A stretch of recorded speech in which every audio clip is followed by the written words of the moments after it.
Assalamualaikum warahmatullahi wabarakatuh. Perkenalkan, nama saya Rizka Laudiasurukso dengan NIM akhir 75. Di sini kita akan membahas tentang Kepulauan Andaman dan Nicobar.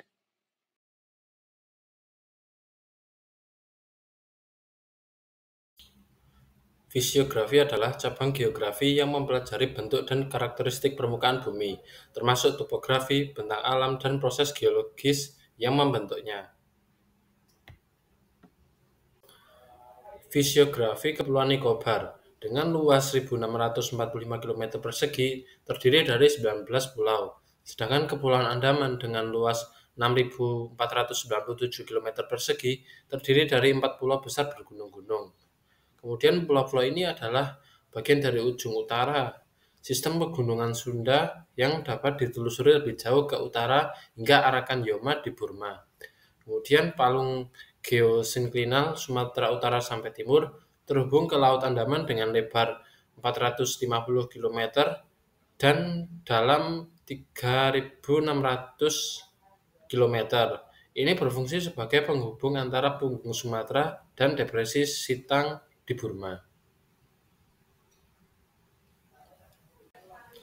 Cekungan Andaman ini terhubung dengan Samudra Hindia oleh selat selebar 200 km dan kedalaman lebih dari 2.000 meter di antara Kepulauan Nicobar dan Sumatera.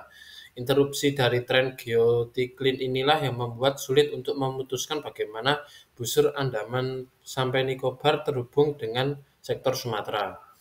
Kemudian, jalur vulkanik Sumatera Utara menurun di Pulau Weh dan Laut Andaman, dan membentang ke utara melalui pulau-pulau vulkanik Baren dan Narkondam menuju zona vulkanik di Burma. Kemudian, busur luas terputus di antara Simeulue dan Kepulauan Nicobar karena interupsi tren geotiklin. Namun, pulau-pulau Andaman dan Nicobar secara fisiografis dianggap sebagai kelanjutan dari pegunungan Sumatera.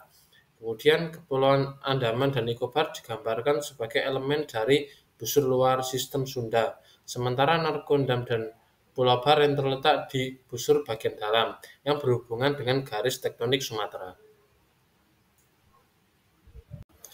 Stratigrafi adalah suatu cabang geologi yang mempelajari tentang bentuk, susunan, distribusi geografis, rangkaian kronologi, klasifikasi, korelasi, dan hubungan dari lapisan batuan, khususnya sedimen.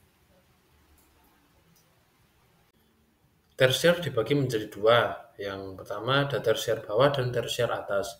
Tersier bawah merupakan konglomerat batu pasir dan serpih dengan sisa-sisa tumbuhan. Asilina granulosa dan Camerina atagica mengindikasikan umur Eosen. Batuan-batuan ini terletak secara tidak selaras dan tidak selaras dengan pratersier. Kemudian ada tersier atas, memiliki distribusi yang terbatas di beberapa pulau. Ditemukan formasi batu gamping, serpih, dan konglomerat yang mengandung fosil laut dan tumbuhan. Vulkanisme adalah bagian daripada efek tenaga endogen dikarenakan vulkanisme tenaganya berasal dari dalam perut bumi. Aktivitas vulkanisme juga mampu menyebabkan penampakan alam yang terjadi di permukaan bumi dan membuat bentuk-bentuk yang baru. Selanjutnya ada pengaruh vulkanisme. Yang pertama, aktivitas vulkanik awal, yaitu terjadi vulkanik Ophiolitic Vordip sebelum masa Eoson. Intrusi batuan vulkanik pada lapisan dasar Eoson. Proses ini mirip dengan yang terjadi di Nias dan Arakan Yoma. Yang kedua, ada vulkanisme modern, ditandai dengan keberadaan dua gunung berapi aktif, yaitu Gunung Naracondam dan Barren Island. Kedua gunung ini memiliki zona vulkanik bagian dalam dari sistem pegunungan Sunda.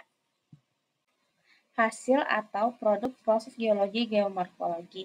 Yang pertama, produk vulkanik. Produk vulkanik menghasilkan batuan seri serpentin, batuan vulkanik ultrabasa, dan pembentukan pulau-pulau vulkanik. Yang kedua, itu ada struktur geologi menghasilkan terbentuknya sistem pegunungan yang merupakan bagian dari sistem pegunungan Sunda. Terus ada pembentukan zona vulkanik bagian dalam yang ditandai dengan kehadiran gunung berapi aktif. Yang ketiga, morfologi menghasilkan terbentuknya rangkaian kepulauan, relief yang bervariasi akibat aktivitas vulkanik dan tektonik, dan terakhir menghasilkan tentang alam vulkanik yang dicirikan oleh kerucut-kerucut vulkanik. Potensi sumber daya geologi dan kajian kebencanaan. Potensi sumber daya geologi di Kepulauan Andaman dan Sabuk Arakan, Yama meliputi batuan serpentin, batuan tersier bawah, batuan vulkanik, serta teras dan terumbu karang. Sumber daya ini berpotensi digunakan untuk berbagai keperluan, termasuk industri bahan bangunan.